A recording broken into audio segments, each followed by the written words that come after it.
Years ago, as a young evangelist, I was preaching a revival meeting for a friend of mine in the country of Canada. The first day I arrived, he said, "Now, Brother Young, this is beautiful country around here," and I readily agreed. He said, "Before the revival is over, I want to take you to a place that we call the end of the road." And then on several occasions, he would tell me, "Before you leave, we're going to the end of the road." He said it so many times that he had stirred my interest, and I could hardly wait until we would go to the end of the road. Now, normally, you wouldn't think that that was a good destination, but he had spoke of it in such colorful language that I was anxious to go to the end of the road. So finally the day came that he had the time, and he said, "We're going to go today." And we got in his car and we started driving. And if my memory is correct, it was close to 30 miles away. And when we left his little community and began driving north, we left the community limits, and the road got more narrow as we drove along. And finally, we came to a place where it was wooded, and it was just a path that we were driving on.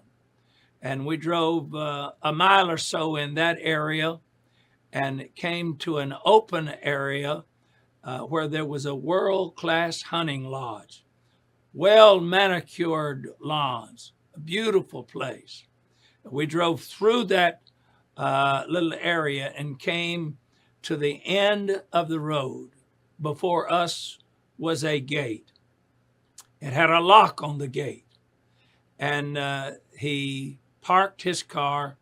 We got out and he said, "Well, this is it, Brother Young. This is the end of the road." I looked around me. Actually, the hunting lodge was a beautiful place. It would have been a wonderful place to have a retreat. It was gorgeous. The weather was beautiful. The sky was wonderful. And I looked beyond that gate that had the lock on it. And to my surprise, there was a pathway or a roadway beyond that gate. I turned to that man and I said, "It doesn't look to me like we're at the end of the road." He said, "Well, most people come this far and go no further." He said, "In order to get beyond this point, you have to have a signed document from the provincial government that allows you to go beyond this point." Because he said, beyond this point, it's a protected area. It's a reserve. And he said, there are wild animals. And he said, you have to have a licensed guard with you. So many people do not go beyond this point. And I stood there looking at that trail that was beyond the gate. And this is the thought that came to my heart. Beyond the end of the road, there is a pathway. Many people stop. They stop, but they're real opportunities for experience, for wonderful things.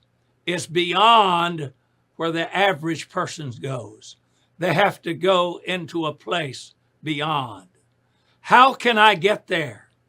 The secret of getting there is to live by faith and walk by faith and trust the Word of God. Let God be your guide. Let Him lead you. He will never lead you astray. He has promised, "I will never leave you alone." And if we can live with that hope and that principle, wonderful things will happen. So don't stop. There's never a stopping place. Keep on going. Someone asked me recently, "Brother Young, have you retired?" And my response was, "Well, I haven't retired as you're thinking about.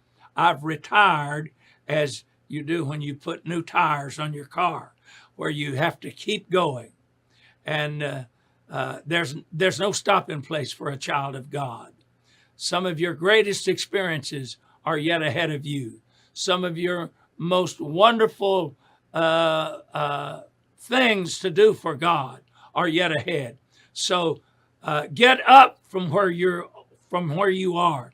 Get out of your dilemma and move into the perfect will of God, and let God carry you to the place that He really has for you. And that's beyond the end of the road. God bless you.